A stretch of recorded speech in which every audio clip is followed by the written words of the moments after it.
জাতীয় নির্বাচনকে সামনে রেখে নেতাকর্মীদের ৩১ দফা সম্পর্কে অবহিত করতেই রাজধানীর কৃষিবিদ ইনস্টিটিউটে দেশ গড়ার পরিকল্পনা শীর্ষক ৭ দিনব্যাপী কর্মশালার আয়োজন করে বিএনপি।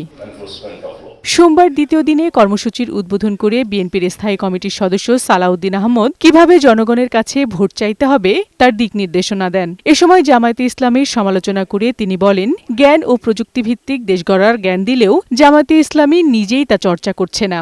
দলটি ধর্মের নামে ট্যাবলেট বিক্রি করে মানুষের সাথে প্রতারণা করছে বলেও অভিযোগ করেন তিনি। যে দলের কোনো নীতি আদর্শ নেই, কোনো পরিকল্পনা নাই, শুধুমাত্র ধর্মের নামে একটা ট্যাবলেট বিক্রি করে জনগণের সাথে প্রতারণা করার পরিকল্পনা করছে, তাদেরকে জনগণ ইতিমধ্যে চিনেছে, তাদের মুখোশ উন্মোচিত হয়েছে। কর্মশালায় সভাপতির বক্তব্যে বিএনপির সিনিয়র যুগ্ম মহাসচিব রুহুল কবির রিজভী বলেন, জামাত ইসলামের কথা বলে মানুষকে ধোঁকা দিচ্ছে। কেউ বলতে পারে না কে বেহেশতে যাবে কে দোজখে যাবে। ভোটের জন্য, রাজনীতির জন্য কোন রাজনৈতিক দল এগুলো ব্যবহার করছে।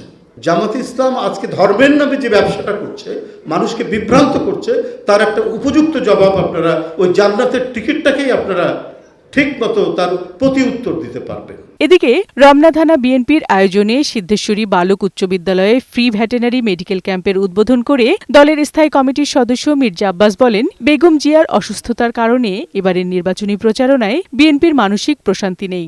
দেশনেত্রী বেগম খালেদা আগে ছিলেন বিএনপি নেত্রী, পরবর্তী পর্যায়ে আমরা ওনাকে দেশনীতি পর্যায়ে আখ্যায়িত করলাম, কিন্তু আজকে ওনার অবস্থান উচ্চতা এমন জায়গায় পৌঁছেছে, উনি আর ওই সমস্ত অবস্থানে নাই।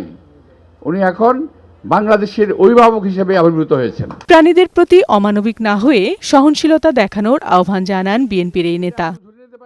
বিউটি সমাদ্দার, বৈশাখী সংবাদ, ঢাকা।